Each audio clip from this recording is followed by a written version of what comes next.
curiga kalau kolor ijo yang selama ini diburu warga itu, jangan-jangan itu kakak saya sendiri, Mbak. Hah? Kolor ijo? Kakak kamu? Tapi apa membuat kamu bisa curiga seperti itu, Mbak? Karena dia berubah, Mbak. Bener-bener berubah.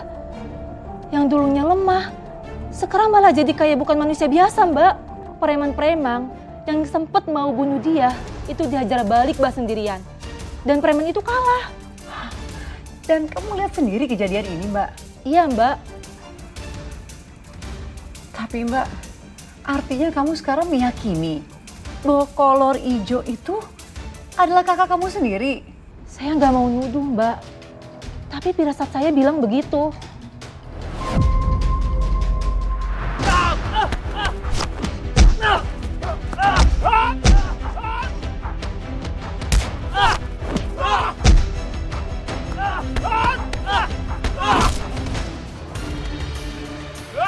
Jangan, Mas!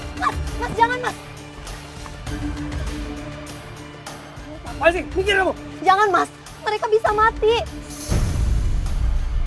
Kalau mereka kenapa-napa, Mas bisa dipenjara. Mas, ini kenapa sih? Ini bukan seperti Mas Wiryo yang aku kenal. Minggir kamu! Mas!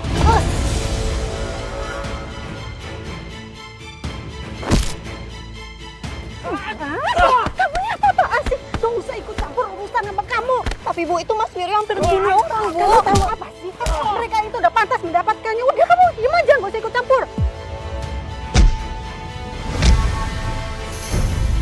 Kamu kan gak tahu tentang mereka. Apaan sih? Hah? Kamu tuh siapa? Hah? Kamu tuh siapa nyuruh-nyuruh aku berhenti? Ini urusan aku. Urusan kamu. Pukulin orang di depan rumah itu urusan kamu. Aku ini laki-laki, kepala keluarga. Aku gak perlu minta izin siapapun untuk melindungi diri aku sendiri. Melindungi diri emang boleh, Mas. Tapi yang kamu lakuin ini bukan ngebela diri. Ini tuh kekerasan. Udah, cukup. Kamu gak usah sok tahu tentang kebaikan. Kita seperti ini itu untuk bertahan hidup. Ngerti kamu?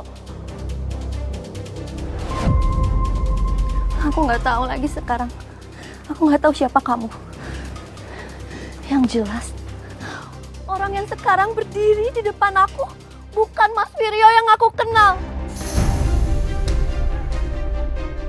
Kalau semua ini karena uang, kalian salah jalan. Karena semua ini ngerubah Mas Wiryo jadi orang yang jahat. Yang aku sendiri takut. Aku menangis sendiri di sini, mengingat semua yang pernah terjadi. Kini ku harus pergi jauh darimu. Ku ingin bahagia walau tanpa kamu.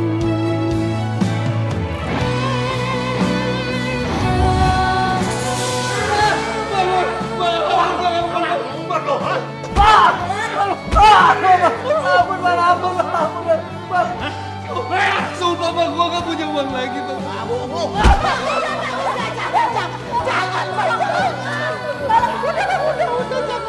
gak denger. Dia udah bilang kan gak punya apa-apa.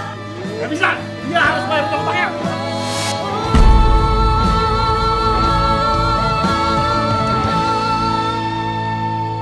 Aku menangis sendiri di sini, mengingat semua yang telah terjadi.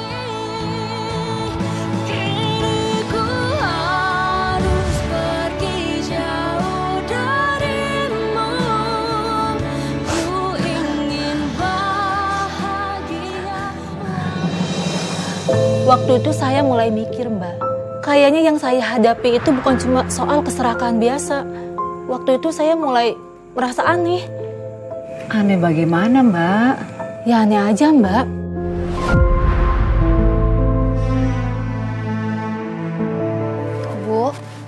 tehnya diminum dulu.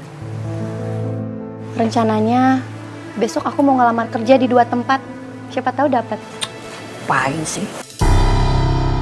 Ngamar-ngamar kerja segala. Gak usah kerja. Ya nggak bisa gitu dong, Bu. Aku kan tetap harus cari kerja. Perempuan itu bagusnya ada di rumah. Nyapu, nyuci, ngepel, gosok. Kerjain aja pekerjaan rumah. Dapat gaji juga nggak seberapa. Udah, nggak usah kerja. Aku cuma pengen punya uang sendiri, Bu. Biar bisa bantu keluarga. Aku nggak mau ngebebanin ibu. Bantu? Kamu mau bantu apa? Paling gaji kamu itu sebulan hanya cukup buat beli sabun cuci.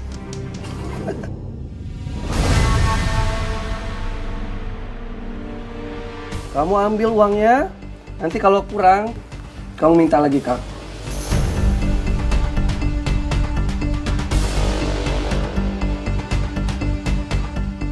Bilangnya mau kerja.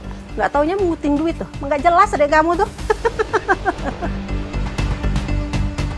Lebih baik aku pungutin uang dari lantai daripada harus hidup dari uang yang bau amis darah dan dosa.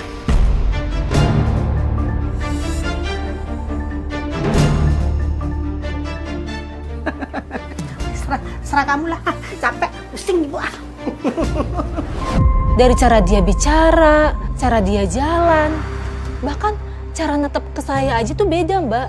Kayak ke orang asing. Dan saya tuh mulai banget yakin kalau kakak saya itu pakai pesugihan kolor hijau. Iya Mbak, tapi kan perubahan sikap itu bukan sebuah bukti yang kuat. Atau Mbak punya bukti lain? Bukti konkret yang menunjukkan bahwa ternyata kolor hijau itu benar adalah kakak kamu. Saya emang gak punya bukti nyata, Mbak. Tapi malam itu... Kenapa Mbak? Kenapa? Apa yang terjadi malam itu Mbak? Mudah-mudahan keterima ya, Las. Amin. Kamu hati-hati di jalannya ya. Kamu juga ya.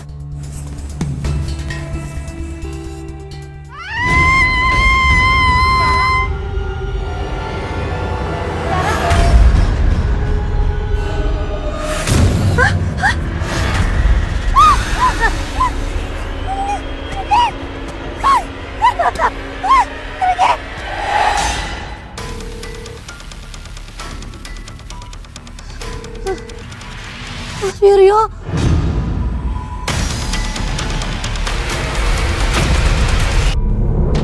Mas Wiryo.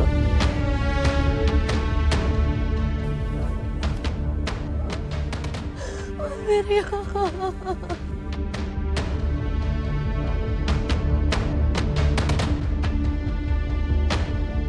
Bulan. Tiara, Tiara. Syukur kamu nggak kenapa-napa, Tiara. Waktu saya lihat sendiri, mata itu meski merah, tapi saya yakin kalau mata itu mata kakak saya, Mbak.